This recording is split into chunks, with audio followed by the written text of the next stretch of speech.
કાર્તિજીય ગુણાકાર ના કોઈ પણ ઉપગણને સંબંધ કહે છે. તો કાર્તિજીય ગુણાકાર વિશે શીખવાડ્યું કયા લેક્ચરમાં. હવે કાર્તિજીય ગુણાકારનો જવાબ એ ક્રમયુક્ત જોડનો ગણ હોય છે. એ ક્રોસ બીનો જવાબ ક્રમયુક્ત જોડનો ગણ મળે છે. તો ક્રમયુક્ત જોડનો ગણ હોય છે કાર્તિજીય ગુણાકારનો જવાબ. હવે આ જે કાર્તિજીય ગુણાકાર છે એના કોઈ પણ ઉપગણને સંબંધ કહેવામાં આવે છે. એટલે આ બધું ગણ જ છે બકા. જો કાર્તિજીય ગુણાકાર એ ક્રમયુક્ત જોડનો ગણ છે. ધનુષકંસ એટલે ગણ. મેં પહેલાં કીધું હતું પહેલા ચેપ્ટરમાં. ધનુષકંસ એટલે ગણ. એટલે ધનુષકંસ દેખાય તો ગણ જ સમજવાનું, બરાબર છે. ધનુષકંસ એ ગણ છે.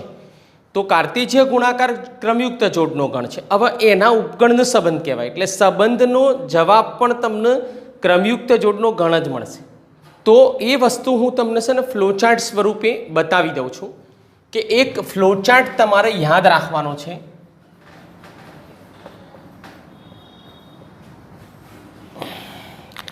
કાર્તિજીય ગુણાકારના બે ગણના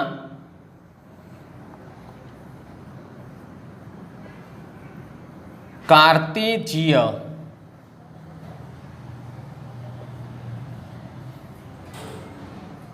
ગુણાકાર યાદ રાખવાનું છે.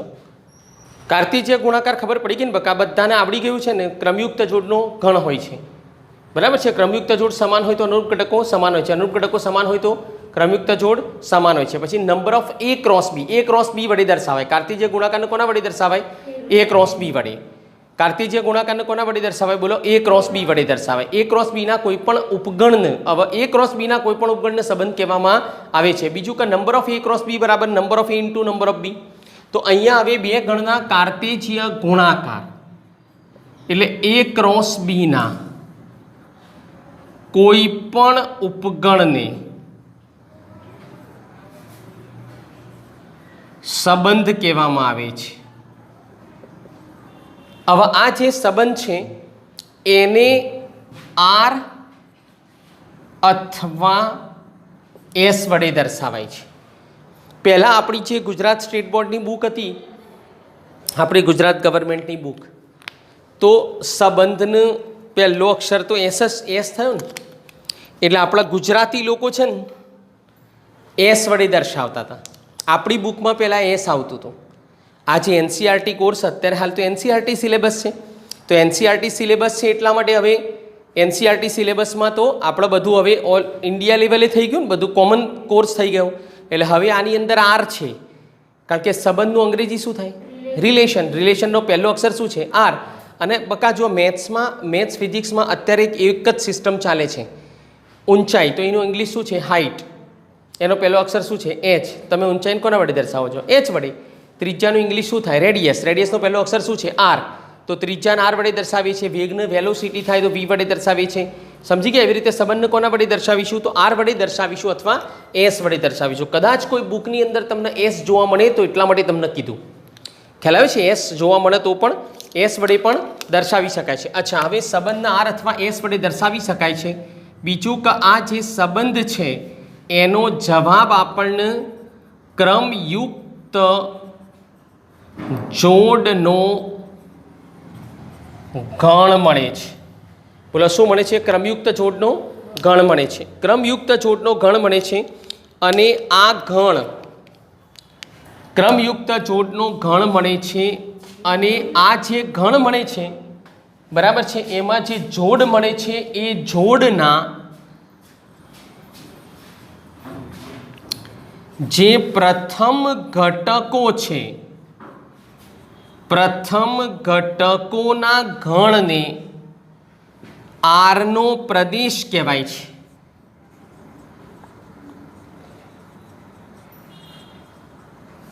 આરનો પ્રદેશ અને જોડના બીજા ઘટકોના ગણને આરનો વિસ્તાર કહેવામાં આવે છે.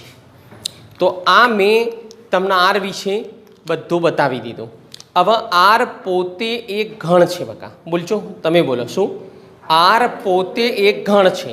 અચ્છા, ગણને દર્શાવવાની રીતો કેટલી છે? બે. એક કઈ રીત છે? યાદીની રીત અને ગુણધર્મની રીત. યાદીની રીત અને ગુણધર્મની. તો ગણને દર્શાવવાની રીતો કેટલી છે? બે. યાદીની રીત અને ગુણધર્મની રીત. બરાબર છે. એટલે અચ્છા, ગુણધર્મની રીતનું યાદીની રીતમાં, યાદીની રીતનું ગુણધર્મની રીતમાં રૂપાંતર કરવાનું આપણે જોઈ ગયા પહેલા ચેપ્ટરમાં. ગણ ચેપ્ટરમાં જોઈ ગયા છીએ આપણે. યાદીની રીતનું ગુણધર્મની રીતમાં, ગુણધર્મની રીતનું યાદીની રીતમાં રૂપાંતર કરી શકાય છે.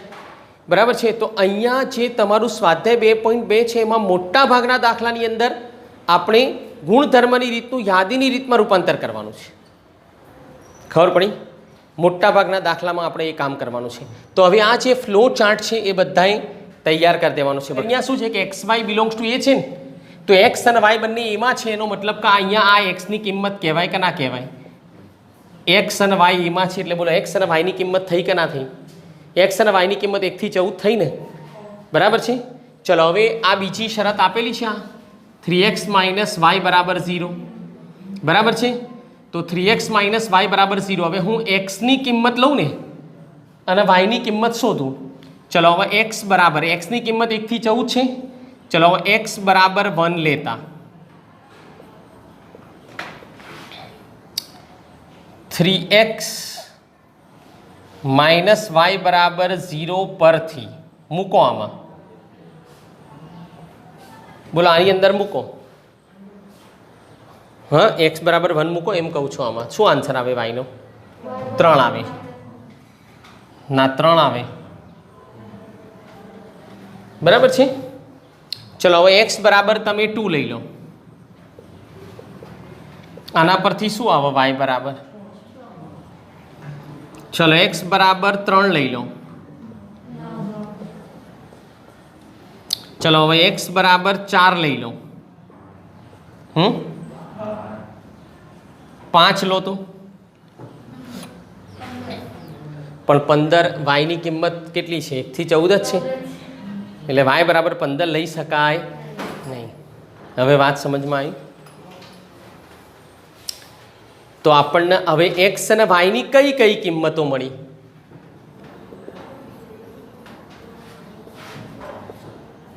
એક 3, પછી 2 લેતા 6 મળે છે ને, 3 લેતા 9 મળે છે, 4 લેતા 12 મળે છે. બરાબર છે. માટે r = શું થશે? હવે ખાલી આ ગુણધર્મની રીતનું આપણે યાદીની રીતમાં રૂપાંતર કર્યું બકા. બરાબર છે. તો બોલો હવે આ શરતનું પાલન કરતી હોય એવી જોડ છે આ, હે ને? એવી જોડ છે ને, અને એવી જોડ છે એટલા માટે આપણને ગણમાં 1 3, 2 6, 3 9 અને 4 12. બીજું કે મેં આ ફ્લો ચાર્ટમાં તમને શું કીધું આમાં કે આ જે તમને ક્રમયુક્ત જોડનો ગણ મળી ગયો, આરનો જવાબ મળી ગયો ને. ક્રમયુક્ત જોડનો ગણ સ્વરૂપે આવી ગયું. આને યાદીની રીત કહેવાય ને આને શું કહેવાય? ગુણધર્મની રીત. છે બંને આર જ બકા, બંને આર જ છે. ખાલી મેં કન્વર્ઝન કર્યું, એનું સ્વરૂપ બદલ્યું છે ખાલી. બરાબર છે. અચ્છા, એને જે યાદીની રીતમાં ફેરવ્યું તો હવે કેટલી ક્રમયુક્ત જોડ મળી? આ કેટલી જોડ છે બકા? હા, 4 જોડ છે બકા. 4 જોડ છે તો એમાંથી પહેલા ઘટકોના ગણને શું કહેવાય? જોડના પ્રથમ ઘટકોનો ગણ હોય ને શું કહેવાય? આરનો પ્રદેશ. અને બીજા ઘટકોનો ગણ બનાવી દઉં તો આરનો વિસ્તાર. એને શોધવાનું કીધું છે. આરનો પ્રદેશ, આરનો વિસ્તાર લખો એવું કીધું છે. તો આરનો પ્રદેશ લખી શકાય ને? બોલો શું થશે આરનો પ્રદેશ? હા, આરનો પ્રદેશ બરાબર થશે 1 2 3 અને 4. અને આરનો વિસ્તાર બોલો આરનો વિસ્તાર શું થશે? 3 6 9 અને 12. ઓકે, ફટાફટ હવે બધા ક્વેશ્ચન્સ એકદમ ફટાફટ વાંચો, જોઈ લો, તમે વિચારી લો, તમને આવડશે. શું આપેલો છે આર? બોલજે બકા એક જણ. AB / A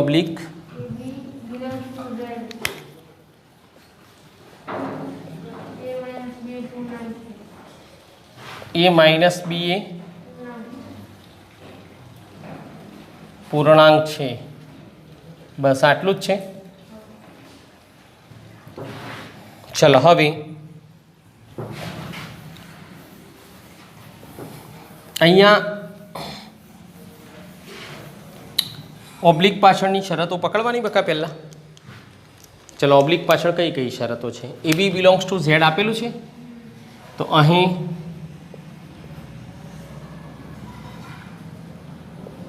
A B belongs to Z માટે એ બરાબર, બોલો ઋણ પૂર્ણાંક સંખ્યાઓ આવે ઝેડમાં 0, હા ધન પૂર્ણાંક સંખ્યાઓ આવશે બકા. તમને બધાને ખબર તો છે NZQRC, NZQRC આ ફર્સ્ટ લેક્ચરમાં ડિસ્કસ કર્યું હતું આપણે. બોલો સંખ્યા ગણના 5 પ્રકારો છે. NZQRC શું છે? બોલો સંખ્યા ગણના 5 પ્રકારો છે. તો સંખ્યા ગણના 5 પ્રકાર છે NZQRC. એમાં એનમાં કઈ સંખ્યાઓ આવે? ધન પૂર્ણાંક સંખ્યાઓ આવે છે. N ઉપગણ, Z ઉપગણ, Q ઉપગણ, R ઉપગણ, C છે. બરાબર છે. આમાં એક જ પ્રકારની સંખ્યાઓ આવે છે ધન પૂર્ણાંક સંખ્યાઓ, અને એ ધન પૂર્ણાંક સંખ્યાઓનો પ્રાકૃતિક સંખ્યાઓ પણ કહેવામાં આવે છે, કારણ કે એનું નામ શું છે? બોલો પ્રાકૃતિક સંખ્યાઓનો ગણ. એને શું કહેવાય છે? પ્રાકૃતિક સંખ્યાઓનો ગણ. એટલે એની અંદર ધન પૂર્ણાંક સંખ્યાઓ આવે છે. ઝેડમાં 3 પ્રકારની સંખ્યાઓ આવે, ધન પૂર્ણાંક, શૂન્ય અને ઋણ પૂર્ણાંક. આ બધું ખબર હોવી જોઈએ, એ બધું ક્લિયર કરી દેજો. સંખ્યા ગણના 5 પ્રકાર છે NZQRC. અચ્છા, આ ક્રમમાં જ બોલવાનું, કારણ કે એન ઉપગણ ઝેડ, એનથી મોટો ઝેડ છે. ઝેડમાં 3 પ્રકારની સંખ્યાઓ આવી છે, ક્યુમાં 5 પ્રકારની સંખ્યાઓ આવે છે, આરમાં 6 પ્રકારની સંખ્યાઓ આવે છે, અને સીમાં 7 પ્રકારની સંખ્યાઓ આવે છે. સંખ્યાના પ્રકાર કેટલા છે બકા?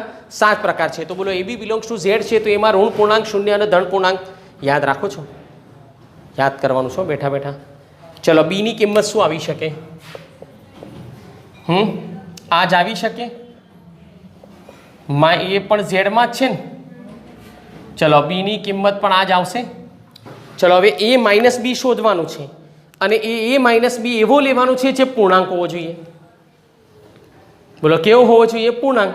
હવે તમે અહીંયા તમને ઘણા બધા આન્સર મળી શકે છે બકા. હવે તમે A બરાબર -3, જો ઘણી બધી સંખ્યાઓ લઈ શકાય એવું છે, બરાબર છે. એટલે હું શું કહું છું કે હું ડાયરેક્ટ R લખું છું, તમે જરા સમજજો. હવે હું અહીંયા ડેશ ડેશ ડેશ કરું છું, કારણ કે અહીંયા બંને જગ્યાએ ડેશ ડેશ ડેશ છે. હું -4 પણ લઈ શકું છું, -5 પણ લઈ શકું છું, -6, -7, પણ એ અનલિમિટેડ છે બકા, અનંત સુધી જઈ શકાય છે એમાં. બરાબર છે. ચલો હવે હું એમાંથી -3 સિલેક્ટ કરું આમાંથી, બરાબર છે. અને A બરાબર -3 લઉં, અને B બરાબર -3 લઉં, અને A માઇનસ બી શોધું. આ A માઇનસ બી શોધવાનું છે ને, A માઇનસ બી, અને A માઇનસ બી પૂર્ણાંક હોય એવો A બી આપણે લેવાનો છે. આ શરતોને આધીન A બી આપણે નક્કી કરવાના છે ને, A અને B ની કિંમતો નક્કી કરવાની છે. તો હવે A બરાબર -3 લો, B બરાબર -3 લો, તો એની બાદબાકી શું થાય? શું થાય? A માઇનસ બી, -3 ઓછા -3, -3 માઇનસ -3, તો માઇનસ માઇનસ પ્લસ એટલે -3 + 3 એટલે 0. બોલો 0 પૂર્ણાંક સંખ્યા છે કે નથી? છે. 0 પૂર્ણાંક સંખ્યા છે કે નથી? છે. તો 0 પૂર્ણાંક સંખ્યા છે એટલા માટે તમે -3 લઈ શકો છો. બોલો -3 લઈ શકો છો, પછી -3 -2 પણ લઈ શકો છો, પછી -3 -1 પણ લઈ શકો છો. બોલો લઈ શકો છો ને? આવી રીતે -3 વાળી બધી જોડ લઈ શકો. બોલો -3 -3 0 લઈ શકો, -3 1 લઈ શકો, -3 2 લઈ શકો, -3 -2 -5 પૂર્ણાંક સંખ્યા છે. પૂર્ણાંક એટલે પૂરેપૂરી સંખ્યા. જો મેં તમને પહેલાં પ્રાસ બેસાડ્યા હતા બકા, પૂરેપૂરી તો પૂર્ણાંક, અધૂરી તો અપૂર્ણાંક. અધૂરી તો અપૂર્ણાંક. અધૂરી સંખ્યા પેલી દશાંશવાળી સંખ્યાઓ 1/2 કેવી સંખ્યા છે બકા? અધૂરી. બોલો અધૂરી તો અપૂર્ણાંક, પૂરેપૂરી તો પૂર્ણાંક. આફત તો અસમ્ય. આફત તો આફત પેલી મૂળવાળી સંખ્યાઓને અસમ્ય સંખ્યાઓ કહેવાની. બધું યાદ છે ને? બરાબર છે. અચ્છા, સંખ્યાની આગળ વધતા હોય તો ધન. અચ્છા, પૂરેપૂરી હોય ને આગળ વધતા હોય તો ધન પૂર્ણાંક, અધૂરી હોય ને આગળ વધતા હોય તો ધન અપૂર્ણાંક. સમજ્યા? પૂરેપૂરી હોય ને આગળ ઓછા હોય તો ઋણ પૂર્ણાંક, અધૂરી હોય અને આગળ ઓછા હોય તો ઋણ અપૂર્ણાંક. સમજી ગયા? તો ઋણ અપૂર્ણાંક સંખ્યા, ઋણ પૂર્ણાંક સંખ્યા, શૂન્ય, આ બધી સંખ્યાઓ સંખ્યાના પ્રકાર છે. તો હવે અહીંયા -3 0, -3 1, -3 2, -3 3, -3 4 બધાનો જવાબ, બધાની બાદબાકી શું મળશે? પૂર્ણાંક મળશે. એટલે ડેશ ડેશ ડેશ કરી દઉં, કારણ કે આ બાજુ કેટલા સુધી છે બકા? અનંત સુધી છે. તમે સંખ્યામાં જેમ જેમ આગળ વધો તો અનંત સુધી જઈ શકો છો, ખબર પડી કે નહીં? તો બોલો એવી રીતે અહીંયા આવે -2 વાળી પણ બધી જોડ આવક ના આવે? -2 -3 -2 -2 -2 -1 -2 0, બરાબર છે? એ બધી આવશે. સમજી ગયા? બોલો પછી એવી રીતે આગળ હવે તમે કેટલા બધા લઈ શકો છો બોલો? હા, પછી -1 વાળી જોડ પણ -1 -3 -1 -2 -1 -1 -1 0 -1 1, આ બધા ડેશ ડેશ ડેશ કરું છું એટલે ગમે ત્યાંથી શરૂ કરી શકાય, ગમે ત્યાં પૂરું કરી શકાય. ડેશ ડેશ ડેશ એટલે આ બાજુ આગળ જવાય ને આ બાજુ -1 સાથે બધાની જોડ લેવાની, દરેક સંખ્યાની. -1 સાથે દરેક સંખ્યાની આવશે, -2 સાથે દરેક સંખ્યાની આવશે, કારણ કે એની બાદબાકી કરવાથી જવાબ પૂર્ણાંક જ આવશે. ભલે ઋણ આવે ધન આવે પણ પૂર્ણાંક આવશે, ફાઇનલ છે. બોલો સમજી લીધી વાત? ભાઈ બધાને સમજમાં આવી ગઈ વાત? ચલો એવી રીતે બોલો -1 ની સાથે લીધું, 0 ની સાથે લઉં તો 0 -3 0 -2 0 -1 પછી 0 0, આવી રીતે આવે ને? બોલો હવે આવી રીતે ઘણું આગળ જઈ શકાય છે.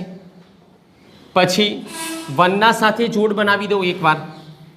ચલો હવે 0 ની બનાવી દીધી, 1 ની બનાવું તો 1 -3 1 -2 1 -1 1 0 ડેશ ડેશ ડેશ. પછી 2 ની બનાવી દઉં તો 2 -3 2 -3 2 -2 2 -1 પછી 2 0. ઓકે, હવે એણે શું માગ્યું છે બીજું? આર જ માગ્યું છે કે કંઈક માગ્યું છે? આરનો પ્રદેશ અને વિસ્તાર. ચલો હવે આ જે ક્રમયુક્ત જોડના પ્રથમ ઘટકોની યાદી બનાવો. ચલો પ્રથમ ઘટકોની યાદીમાં -3 છે અહીંયા. ચલો અહીંયા -2 છે, પછી -1 છે, 0 છે, 1 છે. એવી રીતે આગળ વધું તો 2 આવે, 3 આવે, એટલે Z જ આવશે. આરનો પ્રદેશ શું આવશે? Z. અને આરનો વિસ્તાર પણ શું આવશે? ચલો બીજા ઘટકોના ગણની યાદી બનાવો તો આ જ આવશે ભાઈ. એટલે આ પણ શું મળશે? Z. જુઓ પાછળ આરનો પ્રદેશ Z, આરનો વિસ્તાર Z એવું આપેલું છે. ઓકે,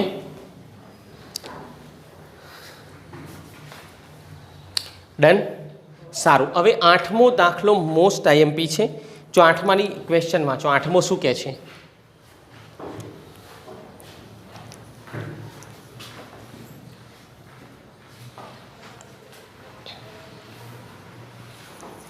આઠમો દાખલો શું છે? જો A બરાબર XYZ અને B બરાબર 1 2 હોય તો A થી B ના સંબંધોની સંખ્યા શોધો. આ 8મા નંબરનો દાખલો અને ઉદાહરણ નંબર 9 મોસ્ટ આઈએમપી લખજો. ઉદાહરણ નંબર 9. જો ઉદાહરણ નંબર 9માં પણ તમને A બરાબર 1 2 આપેલું છે, B બરાબર આપેલું છે. A અને B બે ગણ આપેલા દેખાય છે તમને? હા, ઉદાહરણ નંબર 9માં જુઓ. પછી શું શોધવાનું? બોલો સંબંધોની સંખ્યા નક્કી કરવી છે. કોને કહેવાય સંબંધ? કોને કહેવાય? હા, કોને કહેવાય? બે ગણનો કાર્તેજીય ગુણાકાર શોધવાનો. બરાબર સમજો. શું શોધવાનું? કાર્તેજીય ગુણાકાર. પછી એના કોઈ પણ ઉપગણને શું કહેવાય? સંબંધ. કોઈ પણ ઉપગણને સંબંધ કહેવાય. એટલે બધા જ ઉપગણોનો સંબંધ તરીકે લઈ શકાય કે ના લઈ શકાય? એમાંથી જે ઉપગણ આવે એમાંથી ગમે તેને સંબંધ કહી શકાય. એટલે અહીંયા કશું કરવાનું નથી. A ક્રોસ B ના ઉપગણોની સંખ્યા શોધો એટલે સંબંધોની સંખ્યા મળી જાય. બોલો શું કરવાનું છે? ખાલી A ક્રોસ B ના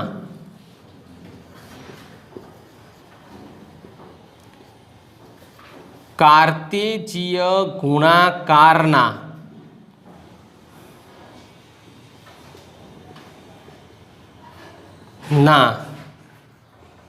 ઉપગણોની સંખ્યા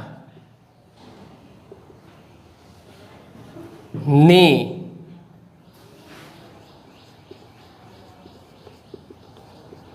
સંબંધોની સંખ્યા કહે છે. ચલો હવે પેલો દાખલો શીખવાડું તો આ આવડી જશે ને તમને? આઠમો શીખવાડો તો બોલો એ બરાબર શું છે એક્સ વાય ઝેડ, બી બરાબર શું છે 1 2, ચલો એ ક્રોસ બી ચૂન ચૂન કે મારુંગા સ્ટાઇલથી મળે, બોલો એ ક્રોસ બી શું થશે x1 x2 y1 y2 z1 z2, બોલો ફિનિશ. કેટલી જોડ મળ્યા 6 જોડ છે 6. ચલો હવે 6 જોડ છે. હવે આપણને સંબંધો લખવાનું નથી કીધું, ખાલી સંબંધોની સંખ્યા શોધવાનું કીધું છે. ખાલી શું કીધું છે એને કે સંબંધોની સંખ્યા નક્કી કરો. તો સંબંધોની સંખ્યા નક્કી કરવાનું કીધું છે, માટે આપણે શું લખીશું a ક્રોસ b ના સંબંધોની સંખ્યા. ઉપગણ લખવાની જરૂર નથી, બરાબર a ક્રોસ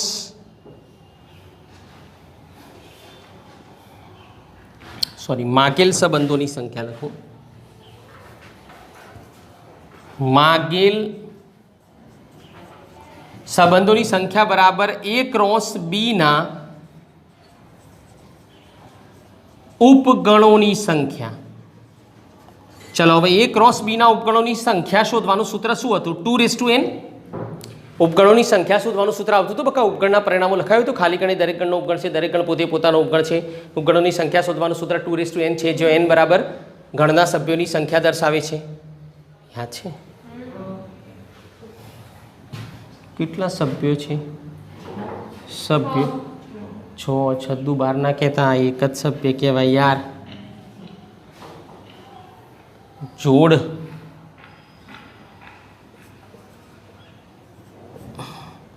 ચલો 2⁶ એટલે 64 આન્સર આવે. જો હવે દાખલા નંબર 4 માં પહેલા વર્તુળ, બે વર્તુળ છે, પહેલામાં શું છે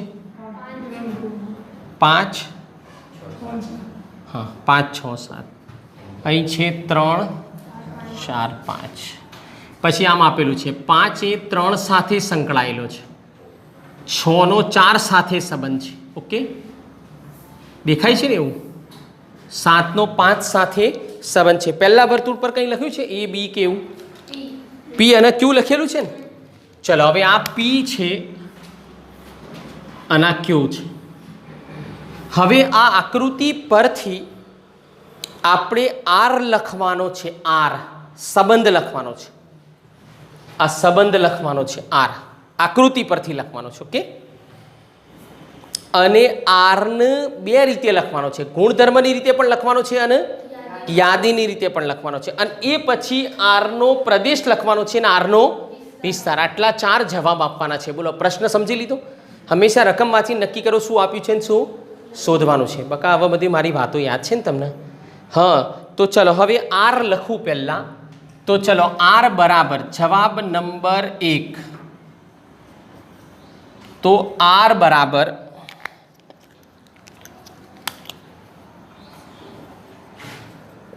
ચલો 5 3 એક જોડ છે આકૃતિ પરથી, 6 4 એક બીજી જોડ છે અને 7 5 એ ત્રીજી જોડ છે. આ આપણે આકૃતિ પરથી નક્કી કર્યું. બરાબર છે. હવે આ જે પ્રદેશની કિંમતો છે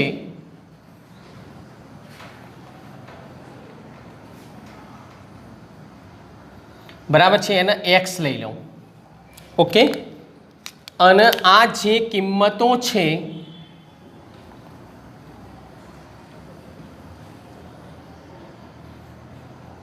એને y લઈ લો. બરાબર છે. તો એક્સની કિંમતો અને વાયની કિંમતો વચ્ચે શું સંબંધ છે કે એક્સની કિંમત એ વાયની કિંમત કરતાં 2 વધારે છે, એટલે વાય કરતો 2 વધારે છે. તો વચ્ચે બરોબર ક્યારે થાય? દાખલા તરીકે બકા ધ્રુમિલ ઇમરાન કરતાં 10 વર્ષ નાનો છે, તો બંને સરખા ક્યારે થાય? ઇમરાન બરાબર ધ્રુમિલ વત્તા 10 કરો. બંનેને ઇક્વલ કરવા હોય તો જે નાનો છે એમાં ઉમેરવું પડે ને, તો જ વચ્ચે બરાબર આવે ને. તો તમે ઇમરાન વત્તા 10 કરો તો આ તો 20 વર્ષ નાનો થઈ ગયો. સમજ્યા? ઇક્વલ ના થાય. તો અહીં તમે હવે એને હું ગુણધર્મ સ્વરૂપે લખું છું. તો એક્સની કિંમત તો આર બરાબર એક્સ વાય, પહેલા ઘટકોને મેં એક્સ લીધા, પહેલા ઘટકની એક્સ જ લીધું ને. આર બરાબર એક્સ વાય એક્સ પછી વાય, હવે ઓબ્લિક. ચલો એક્સની કિંમત વાયની કિંમત કરતો 2 વધારે છે એટલે વાયમાં 2 ઉમેરું તો એક્સ અને વાય વત્તા 2 સરખું થાય. બોલો હવે સંબંધ લખ્યો ને, આ ગુણધર્મના આધારે સંબંધ લખી દીધો ને, પડી ખબર. અહીં એક્સની કિંમતો જોઈ લો, એ આ વાયની કિંમત કરતો દરેકમાં 2 વધારે છે એટલે હું વાય કરતો 2 વધારે છે એટલે બંનેને સરખા કરવા હોય તો વાય નાનો છે 2 જેટલો એટલે વાયમાં 2 ઉમેરી દીધા અને વચ્ચે બરાબર કર્યું તો રિલેશન મળી ગયું, મને સંબંધ સૂત્ર મળી ગયું. ચલો હવે એક્સ ની કિંમત કોના વચ્ચે આવેલી છે? x belongs to n,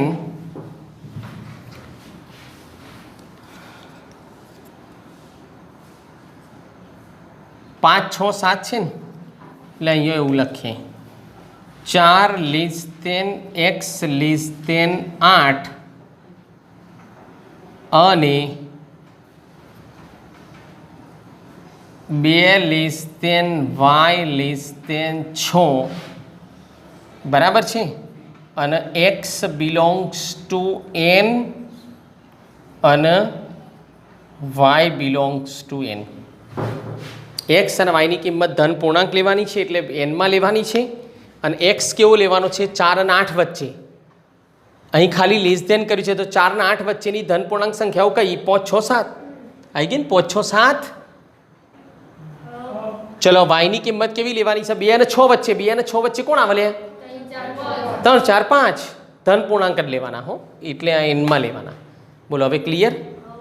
તો આ કયું સ્વરૂપ મળ્યું તમને? ગુણધર્મની રીત મળી. ઓકે ચલો પછી ત્રીજો જવાબ શું આપવાનો છે? આરનો પ્રદેશ. બોલો શું થાય આરનો પ્રદેશ? પ્રથમ ઘટકોના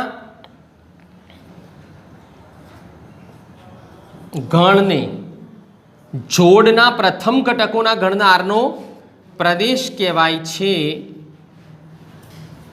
અને આરનો વિસ્તાર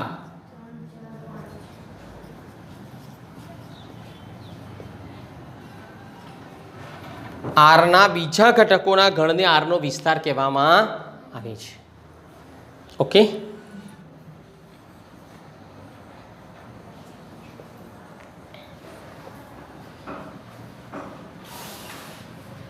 હા, એની અંદર લખો કે 2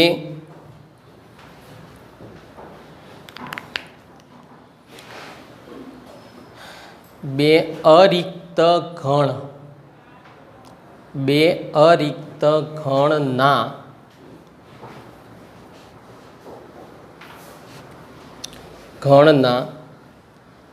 કાર્ટેજીય ગુણાકારના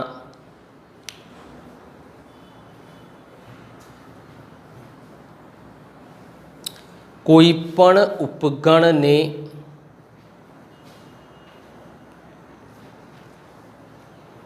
સંબંધ કહે છે.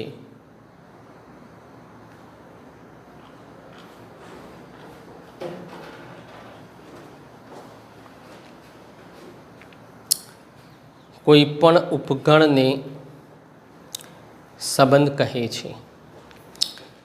આ વસ્તુ શબ્દોમાં લખે. તેને સંકેતમાં આર અથવા એસ વડે દર્શાવાય છે.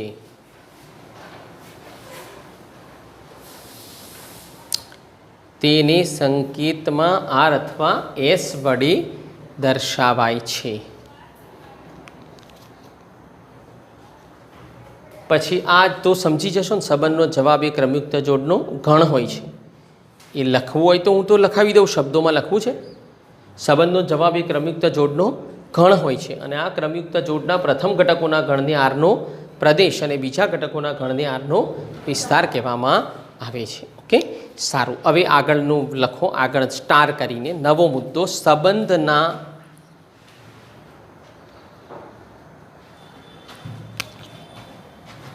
પ્રકાર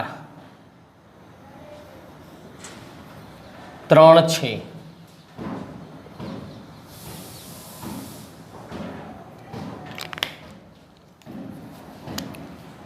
સંબંધના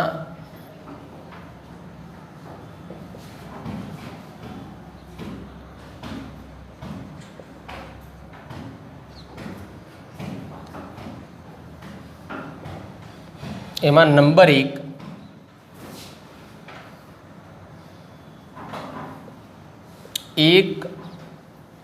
એક સંબંધ.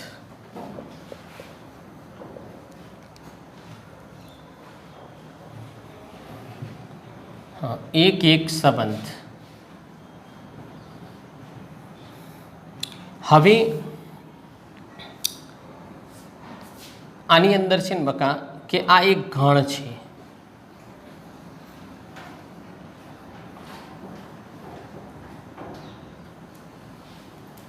જો હવે આ ABC 1 2 3 જો ગણ એનો આ ગણ એનો એક ઘટક એ ગણ બીના એક જ ઘટક સાથે સંકળાયેલો હોય તો એને એક સંબંધ કહેવાય. ગણ એનો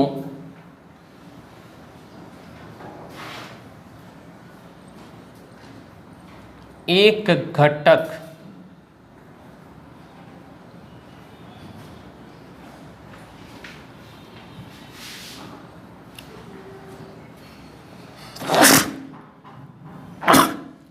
એ ગણ બીના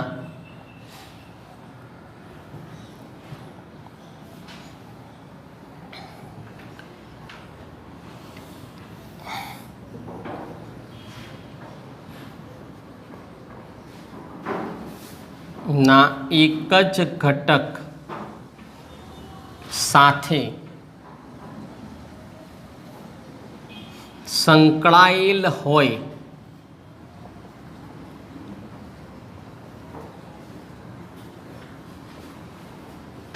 તો આ સંબંધને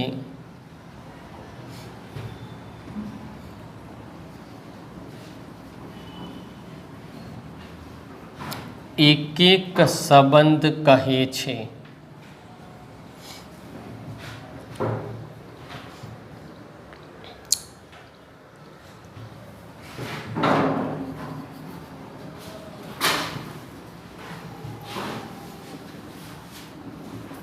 હવે નંબર 2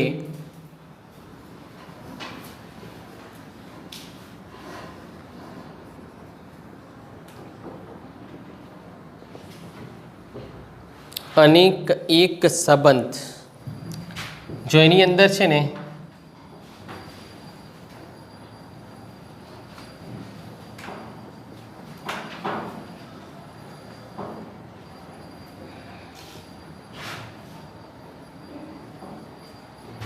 હવે માની લો કે આ A1 સાથે સંકળાયેલો છે, બી પણ 1 સાથે સંકળાયેલો છે, ઓકે, અને સી પણ 1 સાથે સંકળાયેલો છે એમ પણ લઈ શકું. ખ્યાલ આવે છે? અને સીને 3 સાથે સંકળાયેલું છે એમ લઈએ તો પણ ચાલે. ટૂંકમાં કે જો ગણ એના એકથી વધારે ઘટકો, કેટલા? હા, એકથી વધારે ઘટકો એ ગણ બીના એક જ ઘટક સાથે સંકળાયેલા હોય તો એને કયો સંબંધ કહેવાય? અનેક એક સંબંધ. ઓકે, તો આ લખ્યું, દોરી આકૃતિ. હવે એનું લખાવી દઉં તમને. એમાં લખો ગણ એના એકથી વધુ ઘટકો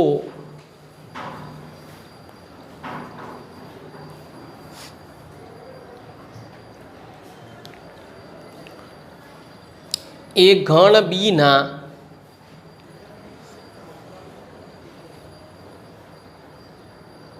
એક જ ઘટક સાથે સંકળાયેલ હોય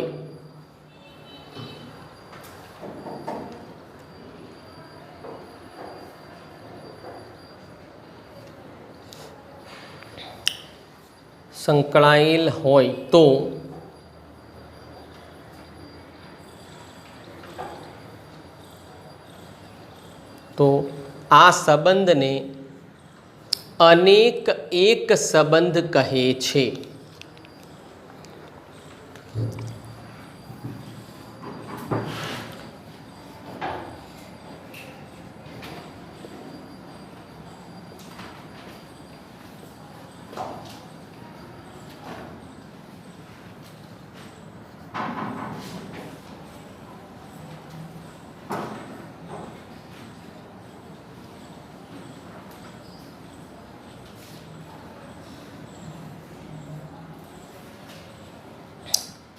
જો હવે અહીંયા ABC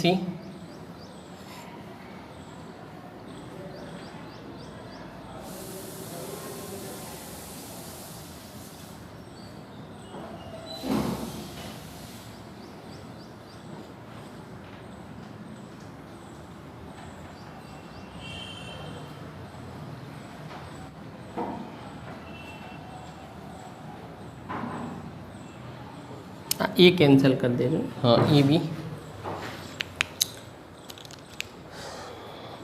અહીંયા એક એવો રૂલ છે કે આ જે પહેલું જે વર્તુળ છે ને એ પ્રથમ ઘટક ખાલી ના રહેવો જોઈએ, બીજા વર્તુળના કોઈ ઘટક સાથે સંકળાવો, ફરજિયાત સંકળાવવો જોઈએ. ખબર પડી કે નહીં?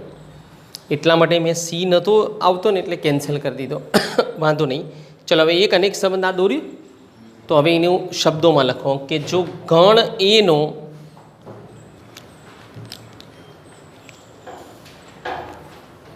એક જ ઘટક એ ગણ બીના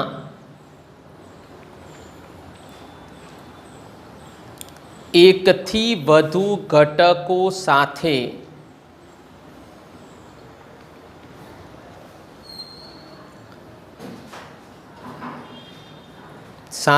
સંકળાયેલ હોય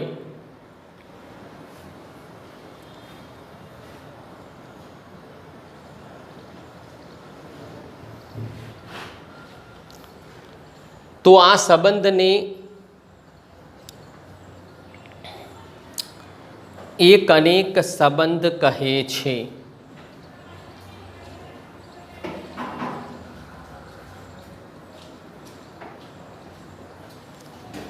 એક અનેક સંબંધ કહે છે. હવે આના નીચે એક નોંધ લખવાની છે. નોંધ લખો. નોંધ. બે ગણ વચ્ચેના ત્રણ સંબંધો પૈકી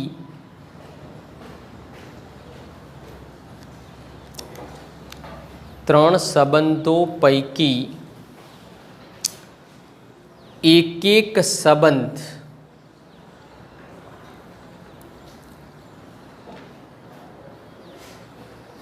તથા અનેક એક સંબંધ એ વિધેયની વ્યાખ્યાનું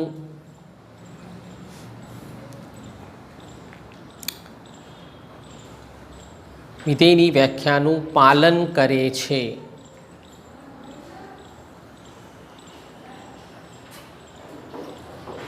તેથી આ સંબંધને વિધેય કહે છે.